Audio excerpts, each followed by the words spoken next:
Nike, the universal symbol of athlete, making over $50 billion a year. Commercials that literally inspire generations, including this channel, and they've fumbled the ball. A brand that's synonymous with cool, performance, and the it factor. Some people are told they were born with greatness.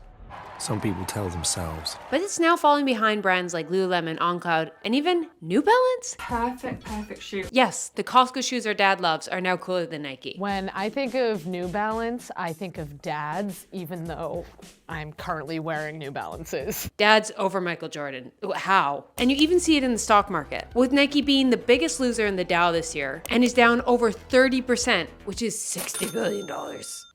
But you also just see it on the streets, the lack of Nike's cool factor. And this week I'm going to try and discover why.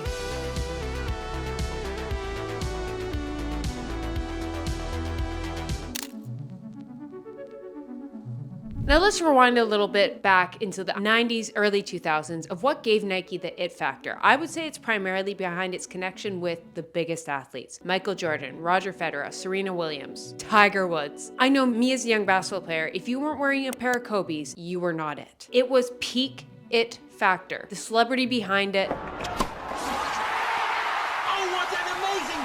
And back then we just had magazines and TVs to look like. So we saw that Nike symbolism everywhere in terms of like our biggest idols. And it was definitely prominent in basketball, tennis, all those. But I think whatever sport you did play or idolized or just kept up with, there was athletes decked in head to toe Nike and it was just cool. Michael Jordan, Nike, cool. Tiger Woods, Nike, cool. It was just one and the same. And I remember then in the early 2010s when Instagram came around, and I think we can all remember the Nike biker shorts and just the hold they had on us. There was not a fitness girl not showing off her abs with that like band, that Nike Pro logo. It was the epitome of my Pinterest, those shorts. And yeah, Nike was popular in the 80s, 90s, early 2000s, but I think it really hit its golden era in the 2010s. It was the king of sportswear and its profits matched it. It was like significantly more profitable than any other clothing company. Clothing company, not just sports company. They were a triple threat. They were aligned with the best athletes. They had the highest performance in terms of gear. And they weren't just popular in sports, they were also starting to become super popular in streetwear, just hoodies, sneakers, shorts, just like that like Nike logo on your hat or anywhere was just cool. And we haven't even talked about like Jordans or Air Force Ones or sneakers. I remember up until we'll get into the present time, I feel there was always an it sneaker every few years, and it was always a Nike sneaker in the 90s, early 2000s, and early 2010s, specifically Air Force Ones and a pair of Jordans. Now with this rise of social media and Nike being the it brand, it dominated in the early 2010s because it was the it brand. It was being posted on social media by all the influencers. The fitness people, regular streetwear people were wearing Nike, and so it just got free promotion. So it just even pushed it more and more successful, I feel, in the early 2010s from like free marketing because it was the it brand, so people were posting about it. They didn't even need to post about it. It was just super organic. And fitness also became super popular on social media. And what were fitness people wearing? Nike. But this is where the shift started to happen. I feel really significantly in 2018 when other brands also started utilizing this. I think of Adidas suddenly becoming popular. I remember in 2018 was the first time I ever bought a pair of sneakers that weren't Nike, and I went to Adidas. The NMDs caught chokehold, specifically because of collaborations with like Kanye. And things started to break here. So let's figure out why. So 2010s in social media is coming and Nike once again dominate. I'm gonna use Casey Neistat's YouTube video with Nike. Literally inspired me as a YouTuber. It inspired so many other YouTubers. And so it begins.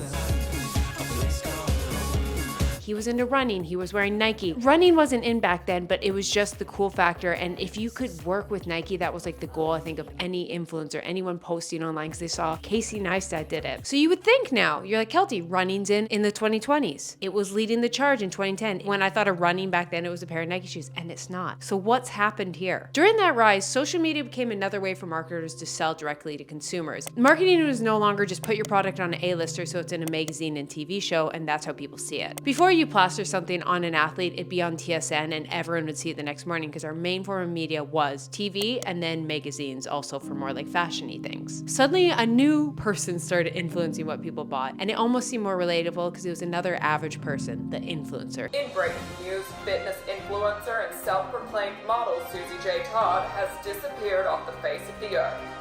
Again. It was someone that looked like you that you could relate to, and it just seemed to be like, oh, that's how I would actually wear something in my life versus, you know, I'm not going to wear something like Serena Williams.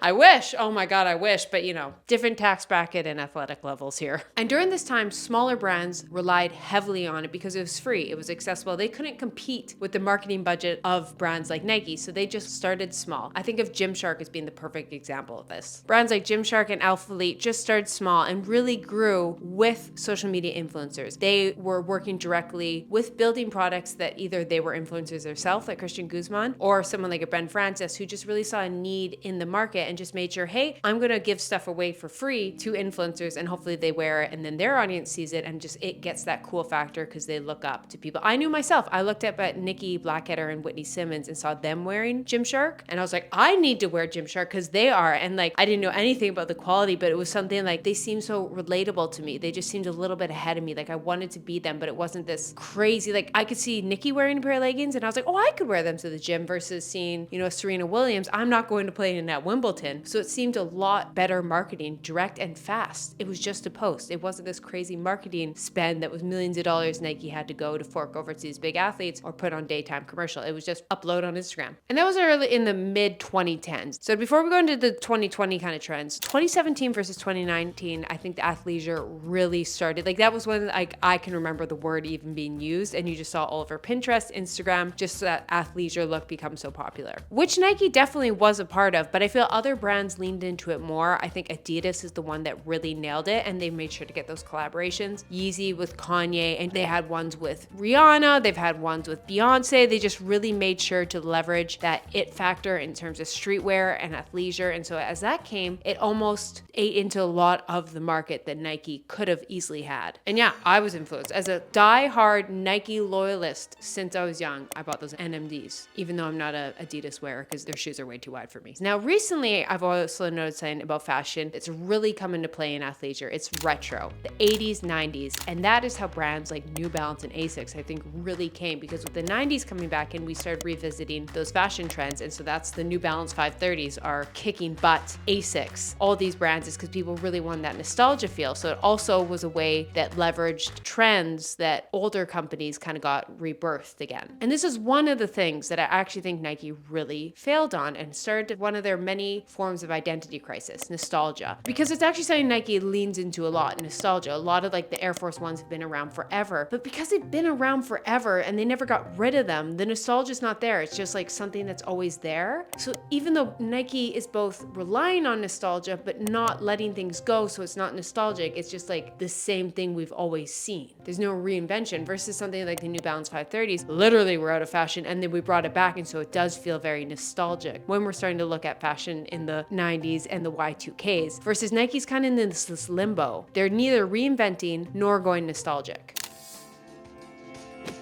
So now we look at Gymshark, Adidas, how other brands are really leveraging social media. How did Nike? They had that upright front momentum at the beginning, that it factor just because it was organic. But things really started to slip in around 2017 to 2019. And I actually have firsthand experience with them because I worked on a YouTube campaign with Nike in 2019 and 2020, which was an absolute dream of mine. But let me explain what happened. And this was very eye-opening, I think, behind the scenes of one of the many reasons Nike is dropping the ball. 2016 to 2020, major brands are really reluctant to work with influencers. I think of Lululemon and Nike specifically. They wanted to keep that prestige to them, and they really thought it was like kind of degrading their brand image if they worked with influencers, because influencers, especially before 2019, online creators were definitely seen as like low on the totem pole, kind of like crap marketing, and it was just like, no, we're too good. We're not going to be on an influencer. We're just on athletes. Lululemon was very much on like, we don't market towards people. We're just like local. Like Lululemon was another one, but we'll get to Lulu's, which actually did it right in my opinion. And I do think there's some truth to it. I think we know the brands that allow anyone to be an ambassador. And they're like, you know what I mean? You're like, oh,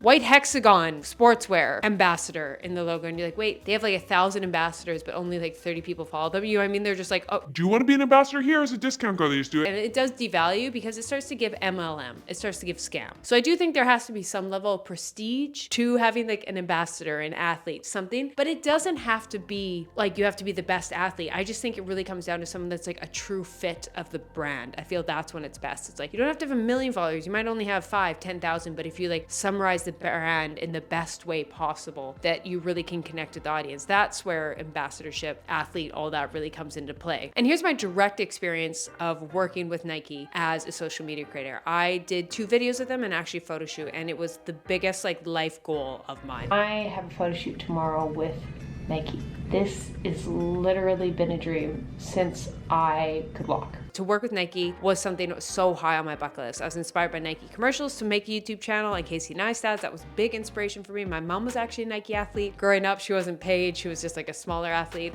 which we'll talk about later on in this video. But when I worked with Nike, it was an awful experience. So a little behind the scenes of how it works. With a sponsorship, you see it on this channel, you make it, you send it off to the brand and they approve it. And usually it's like 2 to 3 days. I'll send it on a Tuesday. My videos go up by Saturday, gives a little back and forth. Video's good. Awesome. Sometimes it's a new brand you're working with. You give them a week just to be safe. When I worked with Nike, it took weeks. I sent for approval, and usually I don't have multiple videos ready to go. Like, I would send it and then just went here. So I'm like, I need to post this Saturday. Like, and I know that sounds like, oh, Keltie, shut up. I just mean like, this will make sense in a second. It's not me complaining. It's just like where Nike was failing. Like, I don't think a lot of people want to continue working with Nike because you'd send it and you have no idea when it's coming back, and you have upload schedules and all that. So you'd send it and it'd be like, sorry, it has to go to this department, this department, this department, and send there. And like, it was just thrown over. It's such a big company and so bloated. And it would take weeks. So every time I worked with Nike, I had to accept like, I have to work ahead of time. It's still amazing to work with them, but it was a big headache and you just have no idea. You just send it and you're like, well, I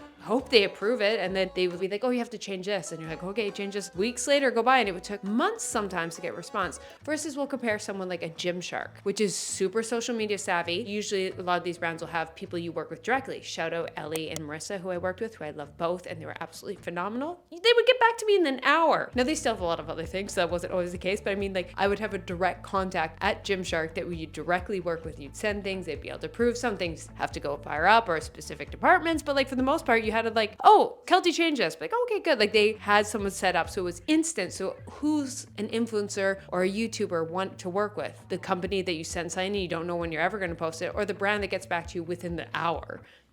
Right there. Now, it's not just about social media. What about just mainstream and how Nike was fitting in this 2018 to 2020? Let's just talk shoes, like hype beast. That's one thing Nike definitely has, that hype beast thing, like the limited edition Jordans and all that. And that got really big in 2018 to 2020. But actually, since we've had all these recessions, we've come out of lockdown, there's a lot less people buying these hype shoes in the last few years because people don't want to spend their disposable money on it. They either did spend it all in 2020. Like when we were locked down, we spent money on clothes and our homes. But now that we're going out, we're not spending as much money on that. So that is one thing. And also the thing about Nike, it only has a few different models. And I know me as like a lame person looking down the street, I can't tell the difference between an expensive Jordan and not expensive. I'm like, oh, it's purple, cool. But like, because of that, I feel there's not so much that wow factor. So why would you pay all this money for something only a select few people need? Like, and I think there's also so much counterfeit on the market as well. And just not people spending as much on things like that in the recent years. So just that hype beast limited edition things have kind of cooled down for many of different factors. And also so much on the second-hand market with it. And I feel there's just like such an abundance, even though they're limited. It's not quite working the same versus I feel like, I'm gonna use Skims as an example, that really catapulted in popularity when they first launched because which is annoying, but they only have certain amount of products. So your color sells out really fast and it gives that like, oh, I have to buy it now, otherwise it'll sell out. Now Skims has really solidified itself, so it no longer has to do that, but that's a real big marketing tactic that a lot of people did in like the 2018 to 2020. It was just that like limited edition sales. And so I feel that also things like Yeezy and Adidas and other brands really leveraged because they had limited supply. It wasn't oversaturated in the market and they just were like, oh, we're just going to drop this. This is coming. And Nike did it, but also Nike was so bloated and so everywhere. I just don't think it accomplished it in the same wow factor as brands like Adidas did. Now, next up, not just on social media marketing, is Nike's performance. I feel that's one reason we all used to buy Nike is it's just quality. It symbolized you were an athlete, you were wearing the highest performance gear. That's what it was. And Nike got so big that they really wanted everyone wearing Nike, which is great. And I'm all for inclusivity, but I also think it's been its demise. While all these other brands started leveraging how they can get online, like we said, Nike wasn't leveraging since 2020 and whatnot. They wanted a completely different thing. While everyone else went online, they thought department stores. Let's open department stores and outlet stores. So suddenly you could get get it cheaper. And they really went for real estate, opening up other things. Now, they didn't go to the extent of like a Starbucks and Subway where there's a Nike everywhere, but just like things like outlet stores. And also what Nike started to do was multiple different price points, which I see why, but I feel this was profit driven, which started to deteriorate the Nike identity and what I think is its biggest downfall right now. One of the biggest reasons Nike was it symbolized performance and quality. And now I'm going to use their leggings as the best example. You can no longer look at a pair of Nike leggings and say, that's a good quality legging. Versus we're going to use Lulu as an example, is like all their leggings are expensive, but they're all the same price point. Versus like you can even go like an Old Navy, they're all affordable. And so when you see Old Navy, you're like, oh, that's an affordable pair of leggings. Or when you look at Lulu, it's a expensive quality pair of leggings. Nike kind of has a wide variety. They have $40 cheap leggings, and then they have like $200 super expensive performance. But to the average consumer, that doesn't symbolize like what you are. And I hate to say it, we are all logo whores. There's something people like about wearing something and it symbolizes performance, athleticism. And Nike, because it has all these different price points, it has outlet stores and stuff, it no longer symbolizes like, oh, that's a good quality product. Now, I'm not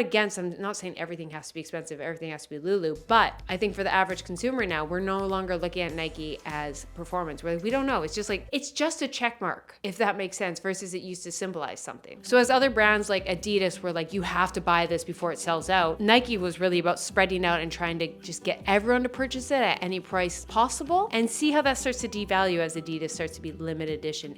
Nike's kind of like, oh yeah, no, we can buy anyone can buy us, but because they want everyone to buy it, no one wants to buy it.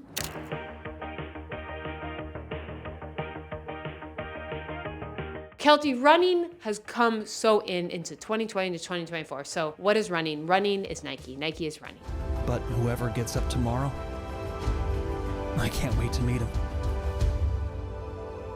So Nike should be the biggest thing on the market right now. And it's not. This is where we're gonna come to my mom. My mom was a sponsored Nike athlete in the 90s. She wasn't paid. She just, every few months, she got these massive boxes of Nike. And that's why Nike's so symbolic, because I grew up just seeing my mom and idolizing my mom. She was a world aerobics. So if you've ever seen those like 80s aerobics, like dancers that are doing like the one-arm push-ups, yeah, my mom did that in one world. Crazy. So random. Anyway, she did that and she was a massive runner. Like that was her thing. She did half marathons. She did all these charity runs. She was just always running. I know I turned into my mother.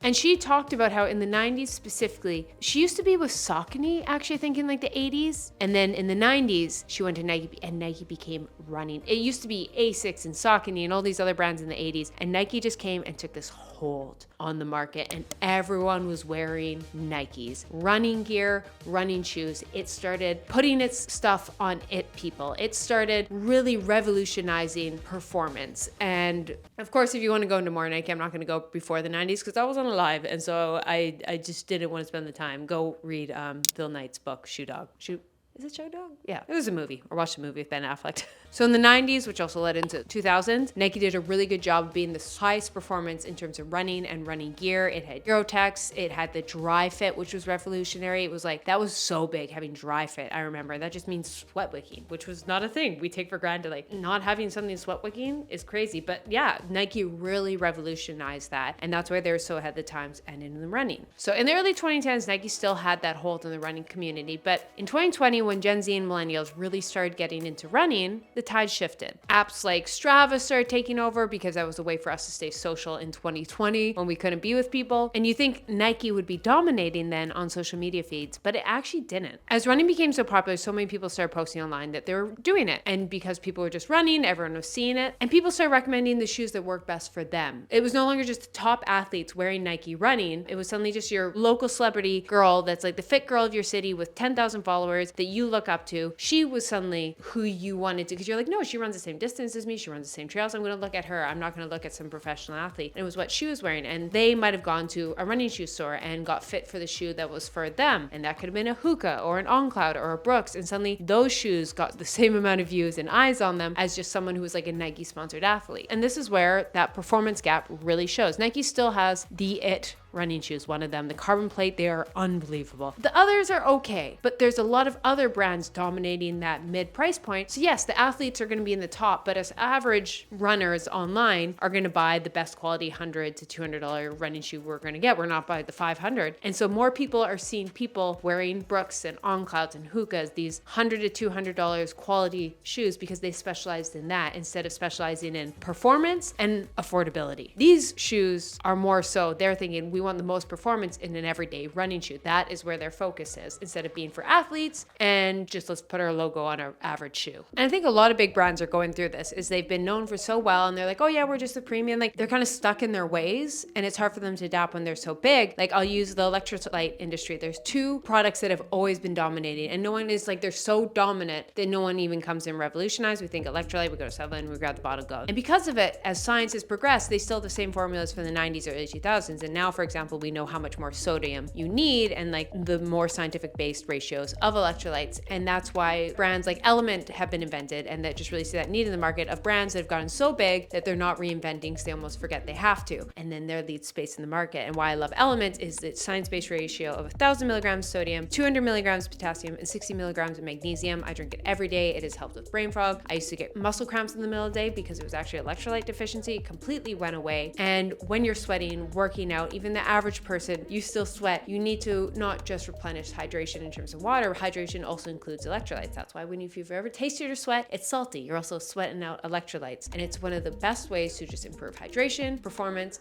muscle cramp, fatigue. Like if you have that I've said it so many times though, but if you have that 2 p.m. slump and you just always go to caffeine, maybe you just have a caffeine withdrawal like myself, but also consider just upping your electrolytes. And my favorite electrolyte of choice, which is now being used by professional athletes because the other most popular brands have not revolutionized. So suddenly athletes realizing they need more electrolytes in their electrolyte, like a lot more sodium. So they're starting to use brands like Element, the NBA, NFL, NHL, Olympic weightlifting, because these brands have not revolutionized and other brands are coming to realize like, hey, let's get with the times. And they've come to market with that. And of course, if you guys want to try Element, I got a code for you guys. If you go to my link, drinkelements.com/Keltie, you'll get one of their sample packs, which is a great way to try all 8 flavors or share with a salty friend. Once again, that's drinkelement.com/Keltie. Thank you, Element, for sponsoring this video. Speaking of innovation, another thing I've just noticed, Nike's shipping time sucks. I don't know if it's just in Canada, let me know in the States, but like most brands, for the most part, I can expect in under a week. Hear me out. So that's kind of what I expect. Some brands are 24 hours, which is great. I don't expect that, but I expect about a week. That's what I expect. Nike's is 2 to 3, unless you pay $50 and then it's like still 2 weeks. Like its shipping time is the absolute worst and it's a major corporation. So I won't lie. I just think of like myself, if you suddenly had to get a shoe in a week for whatever reason and you go to Nike.com, you're like, oh, it's gonna take forever. Okay, I'm just gonna go to Adidas. How is that possible? They're the biggest company. How is their shipping so brutal? Obviously you can go to different websites and all that, but like Nike.com specifically. Get with the times. Have you seen Amazon? I know there's Nike on Amazon, but like there's just one business, like as someone who knows nothing about business, I'm talking more from like the marketing aspect, but talk to Jeff Bezos. He probably can help you.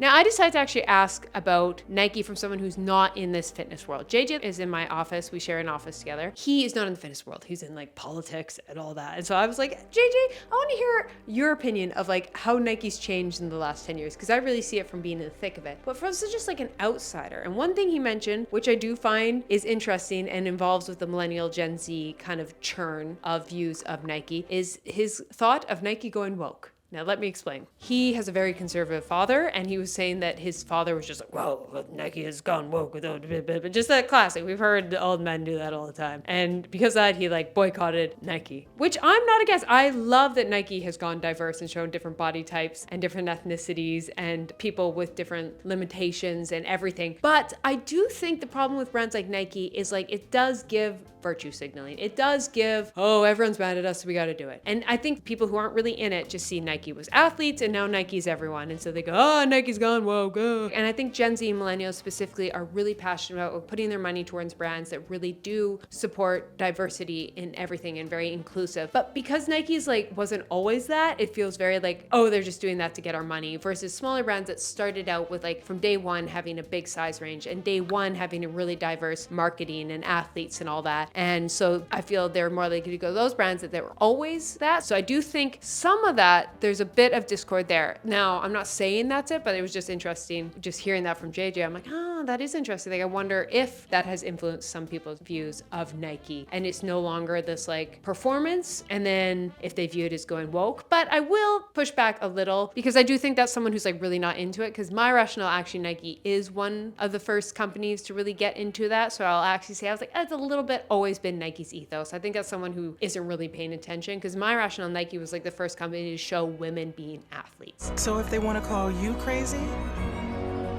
fine. Show them what crazy can do. And for that, I will always slightly defend Nike, because as a young girl, seeing women kick butt and just shown in just powerful and just a wide range of women. And I think Nike has actually been quite ahead of the game with that. But I think that's just interesting from someone who's not in this world, seeing it just from like I'll check in on Nike every 10 years. And it's like, oh, of course they fell victim. So I don't know if that has any influence on it, but I just thought it was an interesting caveat. But I'll push back on that, because I actually think Nike's always done a good job of really empowering women in sports and empowering people of every gender identity, every ethnicity, people with disabilities. Like, I dare say, I feel Nike actually is quite good at that. And it's been quite organic, but they weren't always like that. So food for that. Now, one of the reasons I think is Nike's gotten too big for its own good. It can't stay with the trends. It can't make small moves. It can't adjust to the times of this fast, rapid going, and because it's trying to do everything, it lost its identity. But let's talk about a brand who is actually able to get away from this. So as Nike's failing for not getting involved on social media and not being with the times, and like Nike feels like it's really lost its identity. I feel brand, and I'm sorry you're gonna hear me say this brand for 1,000 times. Is it because I'm from Vancouver and I'm very patriotic? Yes. Lululemon actually did it right. Now I gotta trash Lululemon first. I gotta be honest, 2017 to 2020, 2021, Lulu got a little chooky. I gotta say it. We didn't need another version of the scuba hoodie. That's all we were given. It was leggings and scuba hoodie. It's like, oh, yeah, we have a scuba hoodie. Oh, do you want it with a hood now? No, we already have one with a hood. Oh, you want it cropped? Oh, no, we don't just want a cropped one. Oh, you want it just over the... Enough with the scuba hoodies. Give us other stuff. We've seen the scuba hoodie. Like, we were all exhausted with the scuba hoodie. It was just leggings, sports bras, Swiftly Techs, and scuba hoodies. And they just kept giving us the scuba. We're like, oh my God. Thanks, scuba hoodie. Lulu. And I do think Lululemon was kind of falling victim. It was dated. And it's a big company. It's tough to change without like changing the identity. It's like, we are known for flared leggings and scuba hoodies. This is our thing. What more do you want? Like, so they're trying to adjust. Now, Lululemon they didn't go the Gymshark route of just suddenly getting like athletes and all that kind of stuff. But what they did do, and knowing some people that actually work for Lululemon, because once again, I live in Vancouver, so half our population works at Lulu, is they started bringing influencers in to discuss trends. And I think of like fashion girls, people who are really in it, local in the community. And it's like, what are people wearing? What are these brands like 437 and Set Active and these really it brands? Like, what is on Pinterest? What do people want on Pinterest? And they realized, oh, we can capitalize because it's 2020. People want comfortable clothes that they can wear casually. They want work from home things that look businessy. What is really in? Tennis club, quiet luxury, Pilates, running. So Lululemon has actually done a great job of like, it still looks like Lululemon. It's still the stuff they're known for, the fabrics they're known for, the cuts, but they've really gone with what is in. Like, they have a big tennis collection right now. They've obviously really, look at me, I'm into running, running's in. Lululemon talks to me because I run. They put stuff on me because I run. Like, I won't lie, it's kind of smart. Genius. I'm a case example right now. And I'm very, very, very thankful for it. But like, every time they come, I'm like, oh my God, they're nailing it. But as of 3 years ago, I was kind of like, it's the same old. But like lately, if you look at Lulu, I'm like, oh my God, these are such timeless quality pieces that look like Lulu, but they're with the time. There's like a youthful freshness to them. It's not old and like we've seen this 1,000 times. It still is Lulu. It still held on to that brand identity, but it adjusted with the trends in a general way. Lululemon is not perfect, but I think they're doing a good job of adapting to the trends while staying true to their identity. And I think identity is the biggest thing Nike is lacking right now. They're having this identity that they both have a combination of like super affordable stuff, but premium, which I think it's great to have diversity in terms of people's accessibility to buy, but it is taking away what Nike used to symbolize was athleticism. And it no longer necessarily shows that because consumers are smart. Before they used to be able to just paint Nike on the product, we knew it was good. Now they still have those premium alpha flies, which are unbelievable. Like they're borderline illegal. Chloe has a great video about it. Unbelievable. But with consumers getting smart, they now no longer just fall victim to there's a check mark. Like you can do your research versus like I think like a brand like On Cloud, everything is kind of the same, so you know what you get. They have a bit more of the premium, a bit more of their daily runners, but there's like a $40 gap different versus like a $400 gap different between their premium and low. And so I think consumers are just wary. They're just like, oh, I don't know, paying the extra $400 is going to give me a good product. And I think it does come because Nike has just gotten too big. It has been too concerned on just numbers and forgetting their identity. The marketers do it. A lot of people who work for Nike are still really passionate about it. But because it's so big, I think there's a lot of people who are just looking money, cut profits, build more stores, lower. discount, like that kind of thing's going in versus like people who are trying to hold identity to what Nike is known for. I think Nike's real ethos now is like everyone's an athlete. And I think that's beautiful. And I think they have to remind like, how can we make people feel like they're an athlete for wearing Nike? How can we just encourage people to want to go be athletic because they put on cool pairs of shoes in the vast majority of things? And I think it's just getting so big and slow and bloated that it's just a thing. It's just an entity. It's no longer like a mission statement.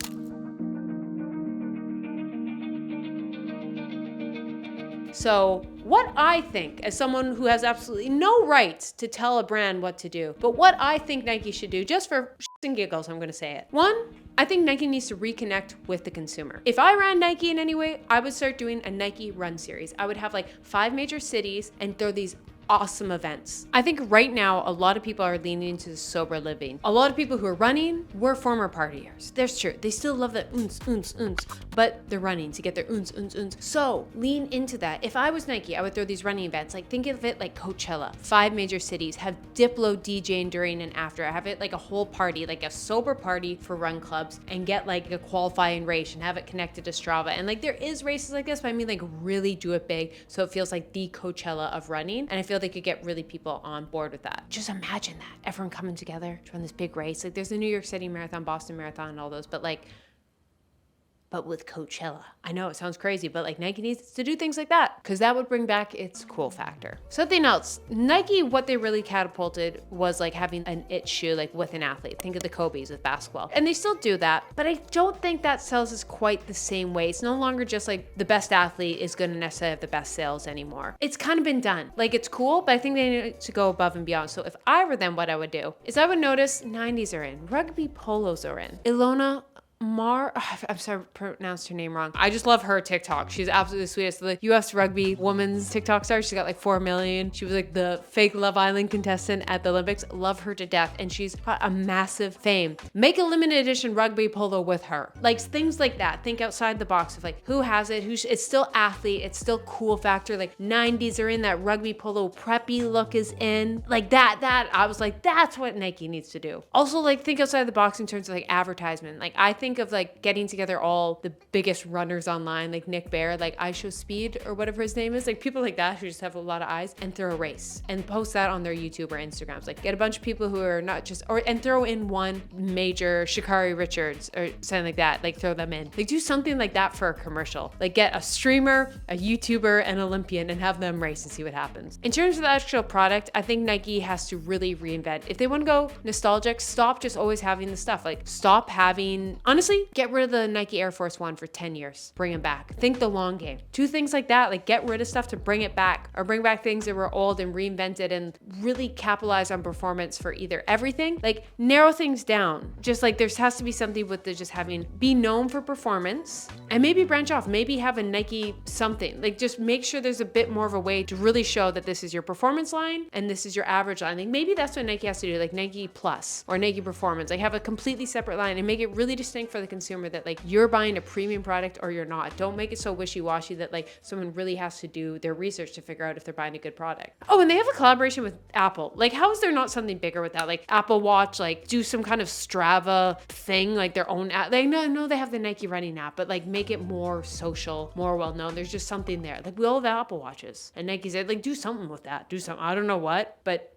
it's not working. It's the Nike running app's good, but like they could do more. Now, I actually think there's hope. I recently bought the Nike's V2K Run, the kind of the Nike version of the New Balance 530s, and they're phenomenal. Reviews coming soon, but I can tell you they're the better version than New Balance. And I'm like, that's the Nike. In with the trend. It's the retro look. You're bringing it back, but you're paying attention to the consumer. It was too late. It took a little bit longer. And of course, that is Nike. But once again, it's too big. So maybe it's coming. Maybe we just don't see the changes happening because it's so big, it takes a little bit slower. But as someone who just went to school for marketing, and actually I've been a YouTuber for a long time, so I feel I have a little bit of insight, but that's been my insight of just like the ethos of Nike and why it's changing. Even why myself, as as a loyal Nike consumer for so many years, has not bought Nike for so long. I've stopped buying their gear. I've only brought in like 2 pairs of their shoes. I don't buy them for my everyday walker. I have the one expensive running shoe and I just got it for a YouTube video, and I feel like I prefer other running shoe brands more right now, but I have hope. I have hope. And I hope Nike's willing to change, because I think that'd be really cool with running. Like, just make it cool. Nike, come together, throw parties, get your performance, have it clear to the audience, and just bring back you. Bring back you. Because I want to be inspired by your commercials, but we can't just have the dark classic, just put a bunch of people doing kick-ass things, dark room, put the Nike logo, rumbling music. It's cool, but like, you've done it 1,000 times. Reinvent the wheel. You're Nike, you got the money, do it. But that's just my opinions. I'd love to hear down in your comments. What are your guys' view on Nike? Is it still hold true? Do you feel it's dropped the ball? Why do you think Nike lost $50 billion? What would you do if you lost $50 billion? Like, as if oh my God, $50 billion. Like, I feel 50. Like, if I were to lose 50, I'd be like, oh, 50 million. Ooh. Anyways, have a great day. Go pet a dog. Love you guys. Bye.